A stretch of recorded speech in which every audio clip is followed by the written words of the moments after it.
The Trumpet Daily program begins right now. Today's world news, what it means, where it's taking us. I bring you the one and only possible message of world peace. This is a message of hope, tremendous hope. And he said unto me, you must prophesy again. The Trumpet Daily program begins right now. The latest round of peace talks between Ukraine and Russia have concluded in Istanbul. There was no breakthrough on how to bring the war to an end after more than 3 years of fighting. Moscow's delegation presented a document to the Ukrainians setting out the Kremlin's terms for a truce. Russian media say they include a demand for Ukraine to withdraw its forces from 4 regions, something Ukraine has repeatedly rejected. Kyiv says it needs to evaluate the document before giving a response. Top Russian security official Dmitry Medvedev said in a Telegram post that the point of holding peace talks with Ukraine is to ensure a, quote, swift and complete Russian victory. This memorandum, this list of demands is really something that you would expect to come out of a country that has already won the war. It was basically equivalating to complete capitulation of Ukraine. So in 2019, total federal government spending was $4.4 trillion. Yes. This year we will spend over $7 trillion. The Jewish community hasn't really had a moment to breathe since October the 7th. Day after day, it's incident after incident, assaults, vandalisms, demonstrations, harassment, the list goes on. So in many ways, I think this was predictable. We're seeing Zionists demonized. We're seeing Israelis, dehumanized. And we've seen anti-Semitism really normalized in the public conversation. How can you have your next door neighbor saying, I want to have a safe house right next door to you, and also I want to kill you and I want to drive you into the sea? In this series, I'm traveling along the Green Line, meeting Palestinians and Israelis living just kilometers apart, but shaped by vastly different realities, to discover whether peace is still possible and what future they envision. In the West, we don't seem to understand the mindset of the Islamist terrorist Nazis. I don't know why. It's available. They publish it. They say it day in and day out. They've written books about it. I don't know why the media in America doesn't dig into those books and explain what we're up against, but I have, and I've explained it. It's a totally different ideology. Now, I said here about a month ago, even with communists and fascists, mutual assured destruction means something. But with Islamist Nazi terrorists, it means nothing. Nothing. They're willing to kill themselves for a greater cause.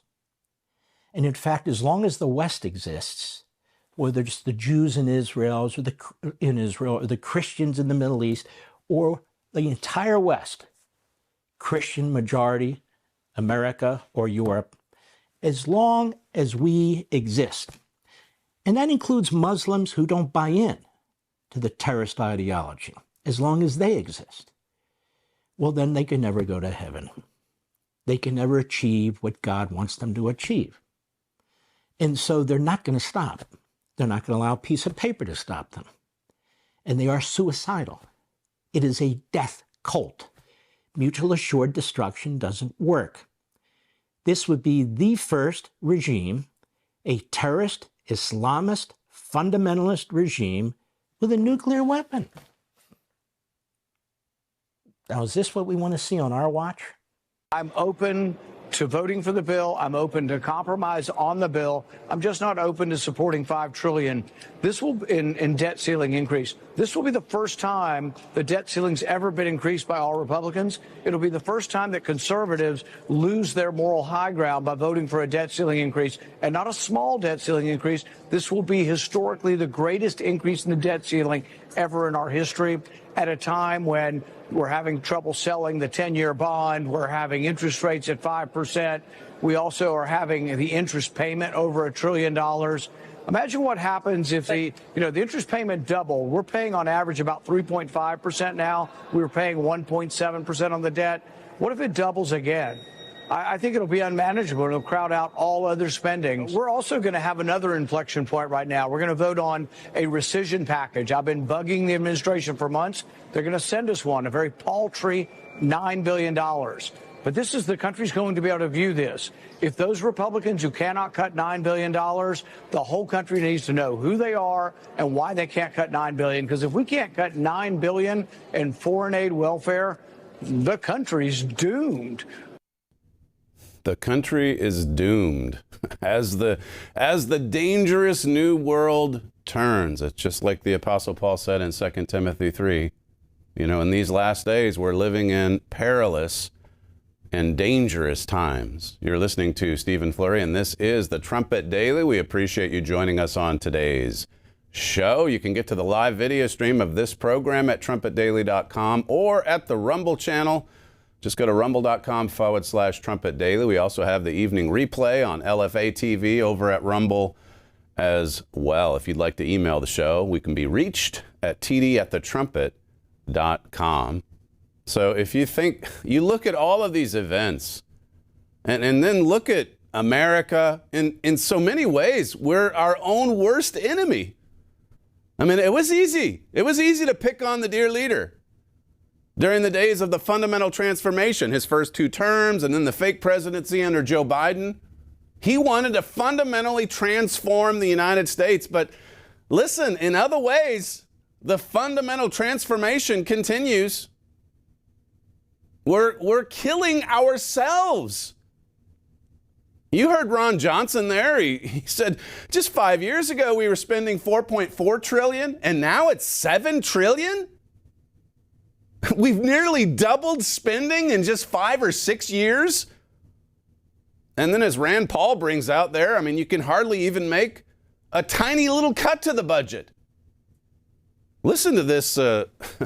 Johnson sat down with Tucker. Part of it was there in the cold open. But listen to what he said about senators, about congressmen and women, and what they know about the American budget, or the budget there in the swamp. Clip 15.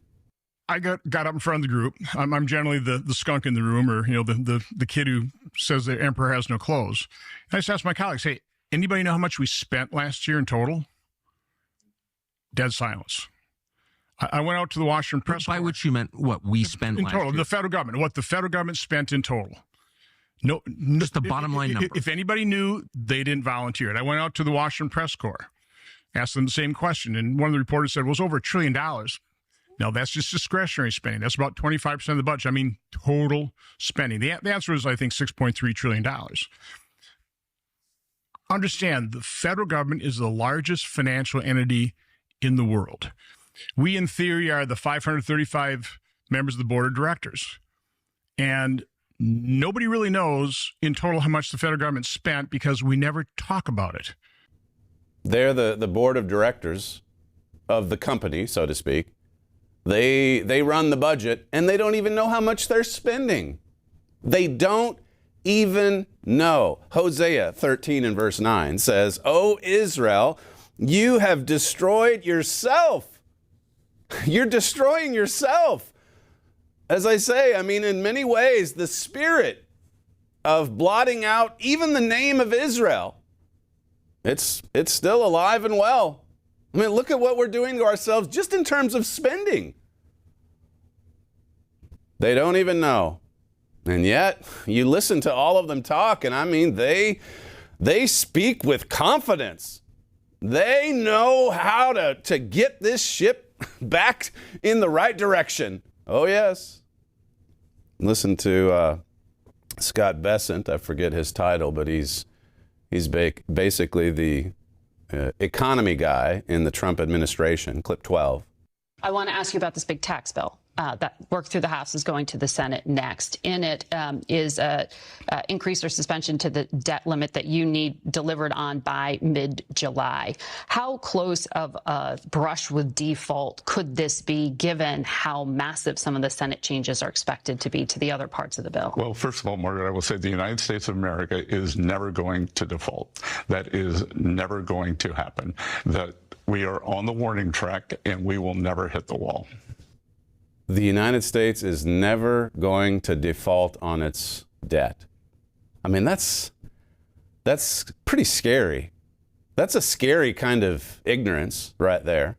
And confidence. Never? How can you be so sure?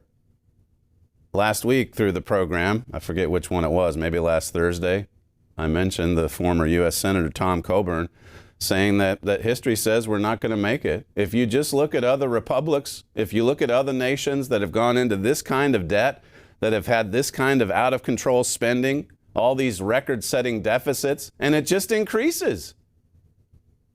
It's true. Donald Trump has come in there and he has increased spending, something that you hardly thought was even possible. How could you spend more? $4.4 trillion in 2019. And now we're spending $7 trillion. And the 535 members of Congress, they don't even know what we're spending. It's like they're sending out blank checks everywhere, in every direction. And DOJ exposed it. Waste, fraud, abuse. I mean, this is abuse of the highest order. That's what this is. Neil Ferguson in 2010. Fiscally and other ways, America's very near the edge of chaos. I mean, we're just right on the edge of the cliff. And there's Scott Bessent saying there's no way that we're ever going to default. No way. It's just not going to happen. The party will continue. We may get to the edge of the warning track, as he said there, using a baseball analogy. But it's not going to be over the fence.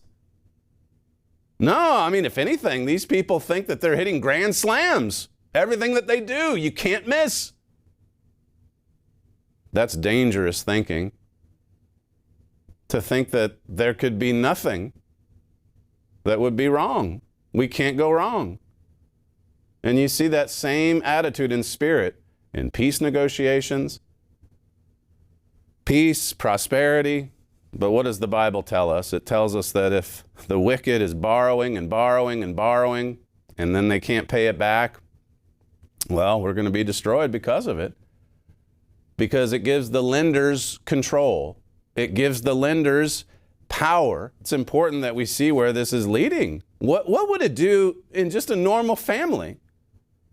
If in 2019 you're spending, let's say you're spending $100,000, you take in $50,000 per year. You spend $100,000, so you're going into debt, and then 5-6 years later you're spending $200,000, and you're still on the same salary, or maybe it's a little higher, but still, how do you sustain it? Mr. Armstrong, Herbert Armstrong, wrote in 1983, "Today, Britain has lost her empire. Britain has been on the way down in national wealth and power since World War I, and now the United States is starting to follow on the downward path." That's the truth. Look, Britain lost its empire. I mean, it's still around today. It still exists, the little island. They're just little islanders. But they used to have a worldwide empire. What happened to it? Where did it go? He says here, the United States and British peoples did inherit the national and material promises of the birthright promised unconditionally to Abraham. Therefore, God has fulfilled his unconditional promise of the birthright to Abraham. All of this national prosperity and wealth and power and strength, the choicest land on earth, all of it was given to us by God because of Abraham and his obedience to God's laws. You can read all about it in this book, The United States and Britain in Prophecy. If you don't have a copy, make sure you call our operators today and request your free copy. Herbert Armstrong wrote this back in the early years of the previous century. And it's just as important today as it ever was then. It's been mailed to 6 million recipients, this book. And it's important that you dig into it so you know what's coming. All of these blessings, all of this prosperity, God fulfilled his promise. God kept his promise. It says once fulfilled in the British and the Americans, retention of it, that would be the blessings, retention of it by us became conditional on our performance. And we haven't been performing very well. It says, and what have we done with all this vast wealth, economic prosperity, and world power? Well, we've squandered it. We've taken it all for granted. We've been partying, so to speak. And then there you see the leaders saying it's never going to end, this party. It's just going to keep right on going. Listen to this from the Morning Meltdown, clip 10. No, it doesn't follow common sense. And I'm not sure why you would ask if this adds to the debt. It's going to add to the debt. Mike Barnacle, the Congressional Budget Office suggests it's going to add $20 trillion to the debt over the next decade. We're going to add $20 trillion to the debt over the next decade. This will contribute significantly to it. Mike Johnson knows that. Reporters know that. Everybody knows that. They also know we're on a precipice, and we're going to fall off that precipice when the debt bomb goes off. You talk to anybody on Wall Street, they'll tell you this is not sustainable. And he's right, I have to admit. Joe Scarborough is right. Why can't they have a consistent message, by the way? When there's a Democrat in power, why can't you hear more of this from Democrats posing as journalists? And then when a Republican's in power, except for just a few, Ron Johnson, Rand Paul. But as you heard Rand Paul say there in the cold open, I mean, he's open to compromise. They all are. They can all be bought. There's Joe Scarborough dropping a truth bomb on the Trump administration. It's not sustainable. I mean, as Rand Paul said, if we can't even make a few simple cuts, just a few billion, not trillion, but a few billion here and there, we are doomed. Oh, Israel, you have destroyed yourself. You're your own worst enemy. Look at what you're doing. And then reaching out to all of these terrorists, all of the, since October 7, just in a common sense kind of world, wouldn't the attack on Jews decrease? Because, it was a wake-up call, right? On October 7, I mean, everybody saw it. The Jews were massacred. And so your normal reaction, you would think, would be to, hey, we're going to crack down on Jew hatred, on anti-Semitism. Instead, look at what we've seen. Look at the protests that have taken to the streets. Look at all these attacks on Jews. Free Palestine. That's the movement, right? We just want to free Palestine. We just want freedom for the Palestinians. It's like that woman said there. I think that was a documentary by The Guardian. And again, covering both sides as they do. This side believes this side believes that, and they never get to root causes. Even when the root cause was October 7, even when the root cause was 18 months ago. What do you do when someone says, yeah, I want a safe place right next to you, and oh yeah, I want to kill you too? How do you live alongside that? How does a two-state solution solve that? How does a two-state solution remove that radical Jew-hating ideology? And it's been there for decades, longer than that even. Spiked online. They're burning Jews again. Yesterday in Boulder, Colorado, a man used a makeshift flamethrower and a Molotov cocktail to try to incinerate Jews. 8 people aged 52 to 88 were injured. So just a lot of older people, middle-aged, old Jews. Burn them! Let's burn them alive. That happened in Colorado. Their crime, they had gathered in public to call for the release of the Israeli hostages. In Europe in the 1930s, it was punishable by death to assist the wretched Jews. It seems that in America in the 2020s, there are people who dream of resuscitating that grim, violent punishment for Jew sympathy. It was a truly nauseating assault. The suspect had been named as Mohammed Solomon. He's reportedly an illegal immigrant from Egypt. He's alleged to have doused the people at the vigil in a flammable liquid and then sprayed them with flames. He set people on fire, as CNN put it. Read that again. In the U.S., in 2025, a gathering of people expressing solidarity with the Jewish victims of neo-fascism was set on fire. Set on fire. Yeah, it happened in this century. It says here, it feels like we're living through something even worse than a resurgence of the oldest racism. It's as if there's been a fantastic turn in the West. Sorry, a fascistic turn in the, certainly not fantastic, a fascistic turn in the West. Consider some of the horrors of the last fortnight alone. Ted Cruz listed some of them off recently. This is clip 14. These are radical Islamic terrorists. By the way, we've seen in the last 2 months, we've seen elderly Jewish people lit on fire by radical leftist Islamists. We've seen a beautiful young Jewish couple murdered here in Washington, D.C. simply because they're Jews. And the guy was a leftist from Chicago. He wasn't Palestinian. He was just a leftist ideologue who screamed free Palestine. And then we also saw the Jewish governor of Pennsylvania, the governor's mansion firebombed with a radical that wanted to murder him and his entire family. This is a poisonous ideology, and it's one that flourished under Joe Biden and the Democrats. Darkness is spreading. We're living in a world enveloped in spiritual darkness. And the God of this world, he's identified in 2 Corinthians 4 and verse 4. And his spirit is alive and well, Ephesians 2 and verse 2.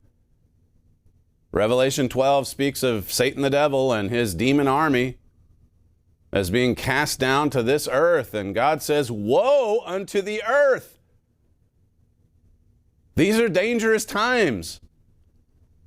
If your eyes are open, I mean, you see the direction this world is headed in. We're headed for an explosion. Jesse Waters commented on this this illegal immigrant coming into the country from Egypt, as you heard there, or as I read, I guess, in that spiked article online. Listen to clip 7. Well, that's one of the risks you take when you let people into our country from the Muslim world. There are shocking percentages of people in that area of the world that believe terrorism is justified and that hate Jews. It's a calculated risk. That doesn't mean we don't let anybody in from these parts of the world, but it is a calculated risk. And they're very quick to assign motive when it suits their political agenda. If you wanted a wall built, they said it was because you hated Mexicans. Or if you didn't vote for Kamala Harris, it was because you were sexist. But all of a sudden, an Egyptian illegal flamethrowers Jews and screams free Palestine. And they're very curious what the motive is. What could it be?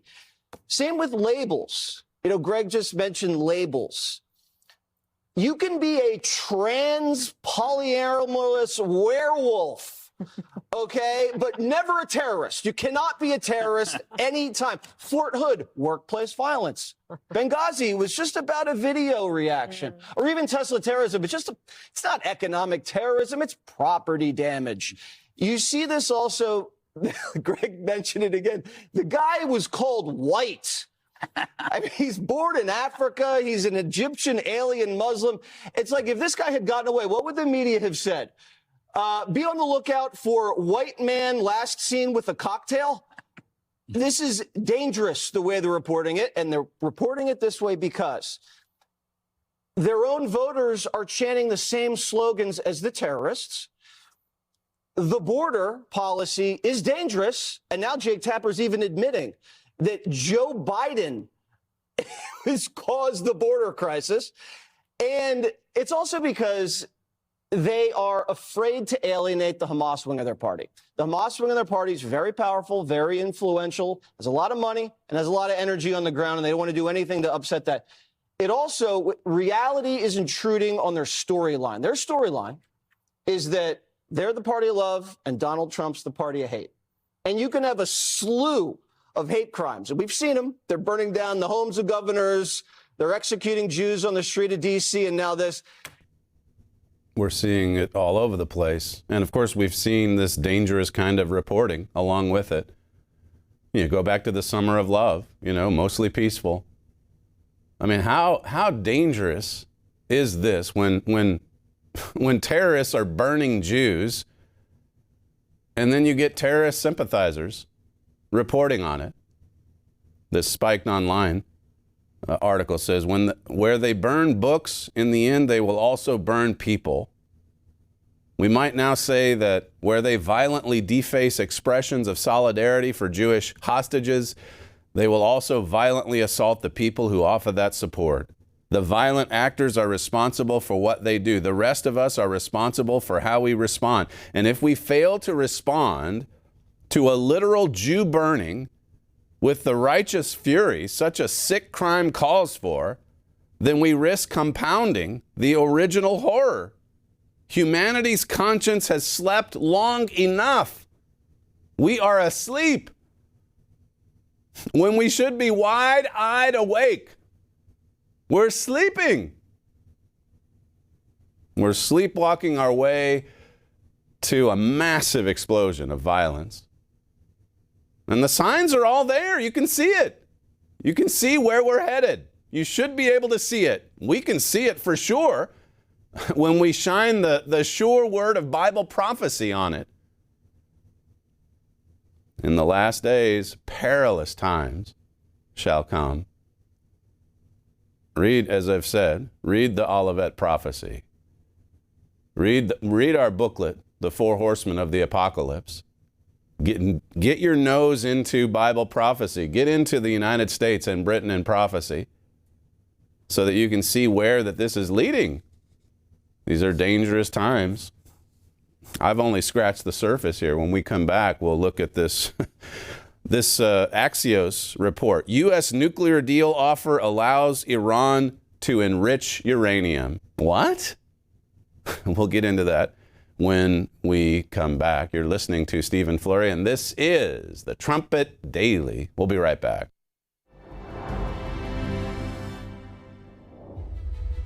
Prosperity, government, trade, technology, stability, freedom.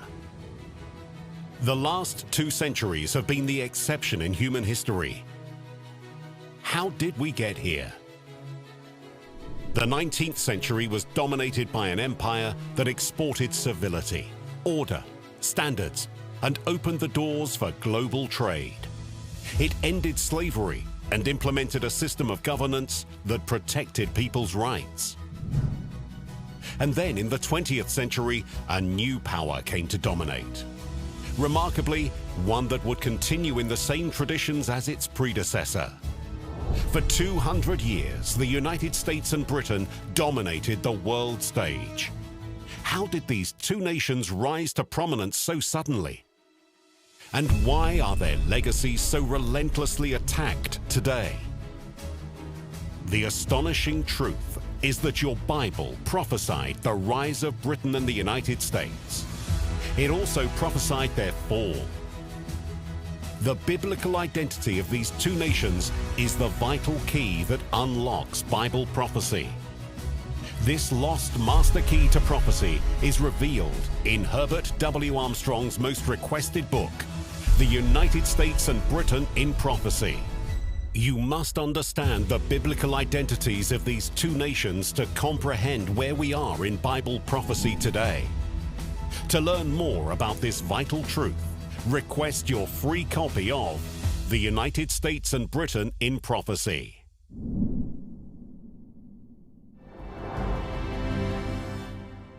Oh, I don't want to know. I don't want to know. I don't want to see. I don't want to see. This seems to be the attitude of many. And we have a movement in this country akin to the America First movement in the late 1930s, 1940, that was led by Charles Lindbergh. Japan and Tojo were on the move, as Mussolini in Italy was on the move, as the Third Reich was rising up. They kept telling the Americans, look, there's nothing we can do about this. It's far away. It's really none of our business. To the extent we can be involved in diplomacy, that's okay. But we don't want all these bombs falling, and we certainly don't want to get involved. And this is the aftermath of World War II, where most of the nations said, we don't want to get involved in any more of these wars. In fact, in 1928, last time I checked before the 1930s and 40s, many in the world got together and they passed what's called the Kellogg-Briand Pact of 1928. Boy, what a great treaty this was. And of course, we were involved in this too, whereas a treaty providing for the renunciation of war as an instrument of national policy was concluded and signed at Paris on the 27th day of August, 1928. And what did this treaty say? It said, deeply sensible of their solemn duty to promote the welfare of mankind, persuaded that the time has come when a frank renunciation of war as an instrument of national policy should be made to the end, that the peaceful and friendly relations now existing between their peoples may be perpetuated, convinced that all changes in the relations with one another should be sought only by pacific means, and be the result of a peaceful and orderly process, and that any signatory power which shall hereafter seek to promote to its national interest by resort to war, it should be denied the benefits furnished by this treaty. Some important history covered there by Mark Levin. This was going on before World War II. Listen, we've already gone through World War. We don't want any more war. We're renouncing it. And we've got a peace pact signed by Western nations. Well, what if the adversaries don't want peace? What do you do then? Look at how desperate we are to make a deal with the devil. Listen, history's not on our side. You can look back at recent history. Forget about Bible prophecy for a moment. You can look at recent history and see that this will not end well. I gave you the Axios title. Here's the headline at Wall Street Journal. Iran builds up near weapons-grade uranium stockpile despite nuclear talks. There's nuclear talks going on. There's peace pacts about to be signed. And they continue to enrich their uranium because they want a bomb. The number one sponsor of terrorism, worldwide terrorism, and we're seeing it now on U.S. soil. Jews are burned. He would have tried to, if he had the means to burn 1 million of them alive, would he have done it? Well, look at the ideology. The Wall Street Journal says Iran has continued to produce highly enriched uranium at a pace of roughly 1 nuclear weapons worth a month over the past 3 months, despite talks between Washington and Tehran. See, the Trump administration, led by Witkoff in this region, it's willing to, initially, no uranium enrichment, nothing. You can't have it. Now it's like, well, maybe we'll let you do a little bit. Or maybe Witkoff was hoping that this wouldn't even have come out in the news, Let's just do a deal. It doesn't matter if they have nuclear weapons. Let's do the deal. It says here, the International Atomic Energy Agency said in a confidential report circulated to member states that Iran has grown its stockpile of 60% enriched uranium to 408 kilograms from 274 in early February. This is just in the last few months. This is mind-blowing. What? Really? That means Iran has enough highly enriched uranium for roughly 10 nuclear weapons. U.S. officials say it could take Iran less than 2 weeks to convert this highly enriched uranium into enough weapons-grade 90% fissile material for a nuclear weapon. We're weeks away. What does Iran want to do with a nuclear bomb? At Axios, it says the nuclear deal proposal the U.S. gave Iran on Saturday would allow limited low-level uranium enrichment on Iranian soil for a to-be-determined period of time. This is Obama. This is exactly what Obama wanted to do. And he signed the paperwork. He signed the deal. He put in there the sunset clause when all this happened. Then, yes, go ahead and build your bomb. And then along comes Donald Trump, the deal maker. Anything to do a deal, even if it means surrender, even if it means doing a deal with the devil. This doesn't work. This won't work. This explodes in our faces, for sure. History teaches us that. What if your adversaries want no part of peace? I mean, they'll still sign a deal. Hitler did that. Hitler signed a piece of paper. Chamberlain waved it to the cheering crowds. But did that stop Adolf Hitler? Did that stop the Nazi machine from just rolling right across Europe? That kind of thing encourages tyrants and dictators. It says White House envoy Steve Witkoff and Secretary of State Marco Rubio have said publicly that the U.S. will not allow Iran to enrich uranium and will demand the full dismantlement of Iran's nuclear facilities. Well, they did say that, but, now they're near the point of making a deal. So the enrichment continues. The enrichment continues, on the down low. We're not going to just publish, although the numbers are there. The Wall Street Journal tells us they've nearly doubled their supply since February. Axios says Trump claims U.S. won't let Iran enrich uranium under nuclear deal. Strong language. Lots of tough talk. Lots of peace pacts. Lots of peace deals. Lots of diplomacy. Lots of ambassadors for peace. They're all over the place. And look at the world in which we live. Play clip 2. In fact, doesn't this whole thing sound familiar?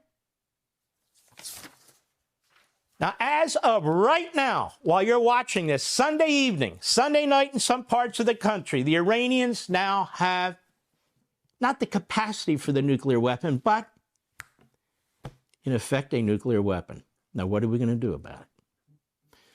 And so there's been a movement in the isolationist movement. There's been a movement in the America Last movement, which is, it's manageable. We can manage this. It's not manageable. He's exactly right. We'll manage Hamas. We don't want to wipe them out. We'll manage them. We'll manage the mullahs. We'll manage Qatar. And then when the terrorism strikes here at home, we'll just, well, for one, the regime media will be there to downplay it and to say, you can't really know the motivation. I mean, we played the clip for you yesterday. Andy McCabe, he used to work in law enforcement, FBI. And he's coming out saying, I think it's premature to assign motive here. He's just a left-wing activist. And when a terrorist strikes, he's there to say, we can't really know. It's like Jesse said in that clip. It's just workplace violence. Play one last clip from Mark Levin, clip 4. We want to avoid casualties. We want to avoid dropping bombs, but they don't. They don't. Neither do their communist Chinese supporters, who are building up a military to destroy us. Neither does the inbred in North Korea, whose father signed agreement after agreement after agreement, just like the Islamic Nazis in Tehran have, saying they swear off nuclear weapons. We just need energy here. That's all. We gave them money too, just like we gave the Iranians. We signed documents with them too, so forth and so. What is it going to take to realize what we're up against here? What's it going to take for us to see what we're going against here? Yesterday on the show, I talked about the spread of forever wars. I mentioned that Jonathan Tobin piece at Jewish News Syndicate, where he basically says it's, Donald Trump sees Israel as the intransigent one, the one that can't be worked with, the one that's not as reasonable, the one that won't just immediately sign a deal. Very dangerous times when Israel's being singled out as the enemy, as the problem. I mean, we know what the terrorists think about Israel, but when Israel's friends, especially the United States, start sidelining Israel, dangerous times. It says, this is the Tobin piece, the president fancies himself as a great deal maker and by extension a peacemaker. It says, above all, Jerusalem needs Washington to ignore the drumbeat of Hamas-orchestrated propaganda about genocide or famine that has helped mobilize Europe and Canada to condemn and isolate the Jewish state. So terrorists are burning Jews in Colorado, and it's the Jewish state that should be condemned and isolated. This is prophesied in your Bible. The unraveling of this brotherhood between Manasseh, Ephraim, Judah. And what else is prophesied? Well, Judah's going to reach out to Assyria eventually for help. What a mistake that will be. It says here, the real problem is, well, backing up, it says the possibility that the fighting will continue for many more months without a ceasefire, this is between Israel and Hamas, or a peace agreement involving the release of the hostages, for which the president can take credit. It's a problem for the White House. Later on, the real problem is Trump's allergy to wars that have no end in sight. We've just got to end it. We've just got to stop the shooting. And you see, yesterday we talked about that surprise attack from Ukraine. An bold, audacious attack going deep into Russia, blowing up like 40% of their nuclear weapons carriers. These big bombers. And then you've got, Steve Bannon yesterday and today basically screaming that Trump's got to put pressure on Ukraine to stop firing, to stop shooting. We just have to have a ceasefire. We've got to have Putin stop shooting and Ukraine stop shooting. But what happens if these adversarial nations don't want to stop shooting? Then what do you do? All of this talk, all of this negotiation says there's no disguising the fact that Israel is stuck with a forever war. Trump might like to expand the Abraham Accords, free the hostages, and turn Gaza into an engine of prosperity, as the Palestinians themselves should have done when Israel withdrew from it in 2005, instead of turning it into a terrorist fortress, and bask in praise for being a peacemaker. But the Palestinians have demonstrated time and time again that they have no interest in peace. They don't want peace. Hamas doesn't want peace. Iran, led by the mullahs, they don't want peace. They want bombs. It's like Churchill said about the Nazis, taking to the streets in Germany in the 1930s. They're not looking for peace or for equal status. They're looking for weapons because they want to kill Jews. They want to kill Americans. They want to kill the infidels. It says here, Hamas will never willingly surrender its control of Gaza. That's because it is ideologically committed to endless war against Israel, and because they believe that the West will sooner or later force the Jewish state to end the current conflict with the terrorists still in control. They believe. That's why Hamas continues in this intifada. It continues because it knows eventually the West will put pressure on Israel to stop firing, to stop shooting. And Hamas survives. It's like Melanie Phillips said in our interview with her last week. It's why they took the hostages from October 7, because they knew that this was their ticket to survive as a terrorist organization.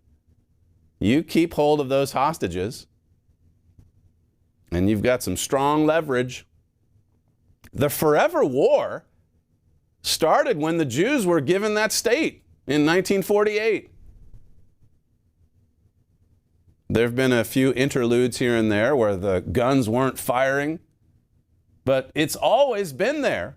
It's just been a continuous fight from the Islamic world to try to wipe out the Jews. It says here, if there's one thing that a century of conflict against the Palestinians has made clear, it is that they aren't giving up on their fantasy of destroying the Jewish state. That's what you have to go into any negotiation with as a foundational, talking point.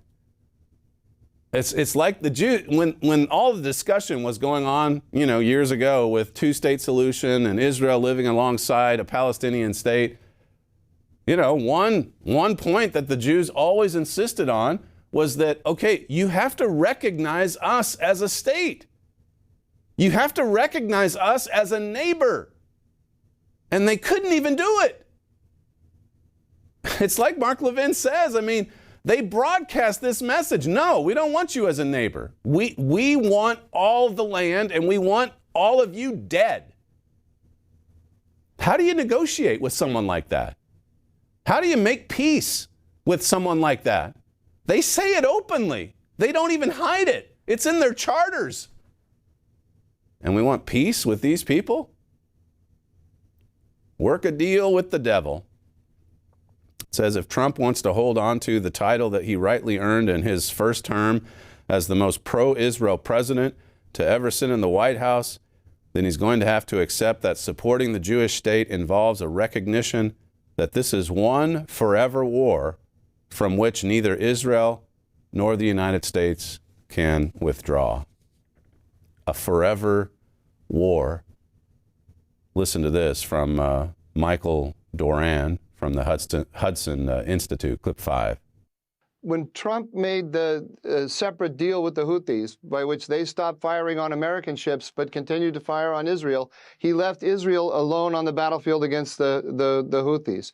And now Steve Witkoff is negotiating simultaneously with the Iranians and with Hamas to come up, I think, with this interim deal, which is where it's headed on the nuclear program, but also a ceasefire deal with in Gaza that will leave Hamas in place. That's what the Iranians want. They want to buy time, they want to keep Hamas in place, and they want to protect their Houthi assets so that it can continue to shoot rockets at Israel. What this is going to lead to is that the United States will be the mediator on one hand, and on the other hand, we'll have Iran, Saudi Arabia, and Turkey all depicting Israel as the problem in the region. We have to narrow the gap between the U.S. policy and the Israeli policy. The Israeli interest and the American interest are identical in this, and as long as we show a daylight between Washington and Jerusalem, it gives the Iranians a field in which to play. And they're playing it like experts. They know if they can drive a wedge between Washington and Jerusalem, that they're in the game, that Israel's isolated. This is from my father's booklet, Jerusalem in Prophecy. He says, the deadly delusion that all problems can be solved by negotiation is going to lead Israel and the U.S. to disaster. I forget when he wrote this book. I mean, we've had it in the library for many, many years. But, I mean, Steve Witkoff has come on the scene and said, I believe, essentially he said, all problems can be solved by negotiation. So Iran just continues enriching uranium. That's no problem. Initially, I know we said no. No enrichment, no nuclear bomb. Now maybe a little bit. As long as you negotiate, as long as you sit down and talk with us. And he's done this. Witkoff has sat down with the terrorists in suits. And they probably trimmed their beards for the meeting. And he likes them. He respects them. He says there's none of those old sensibilities there with them. These are new leaders, a new kind of leadership in Qatar, a new kind of leadership in Iran. And we can trust them. My father says, such a philosophy destroys nations. No great nation has ever built or sustained. No great nation has ever been built or sustained by such a belief. The belief that all problems can be solved by negotiation. Do you think the British Empire could have built up its empire by saying, you know what, I think we can negotiate our way out of every problem or conflict on earth? It says a good history book should teach us that. Bible prophecy certainly does. It's a philosophy based on weakness. Any powerful nation that reasons from such weakness is plummeting to disaster. As I say, the spirit of blotting out Israel, blotting out America, it's still alive and well. It's strong. I mean, God just intervened during the years of the dear leader to prevent it from happening too soon. But look, we're bringing it on ourselves. We're essentially blotting ourselves out with these kinds of deranged policies. The peace derangement syndrome, as I've called it. This latest issue of the Trumpet, it says there, will Donald Trump's peace plans fly? Are they going to succeed? There's a powerful article in there, page 6. Again, if you haven't subscribed, see the number there and call our operators and request a free 1-year subscription. We offer it freely, no cost, no obligation. A free 1-year subscription in order to get tomorrow's news today. How timely is that article? Heed the watchman. My father takes you through some important history in the lead up to World War II and what Winston Churchill was out there saying. He was sounding the alarm, but no one listened. Everyone dismissed him. Everyone wanted to make him an outcast. Everyone wanted to banish Winston Churchill. In the decade, this is what my father writes, in the decade leading up to the deadliest war in history, Churchill was willing to say what no one else dared. While others clung to false peace, he foresaw devastating conflict and sought to prevent it. There's a lot of people today clinging to a false sense of security, to false peace, to fake peace. It's not real. It's not lasting. In 1936, he warned, through our own folly, this is quoting Churchill, through our own folly and refusal to face realities and deal with evil tendencies while they were yet controllable, we have allowed brutal and intolerant forces to gain almost unchallenged supremacy in Europe and have placed ourselves in a position of weakness and peril, the like of which our history does not record for 2.5 centuries. I mean, you could say the exact same thing today. But is anyone listening?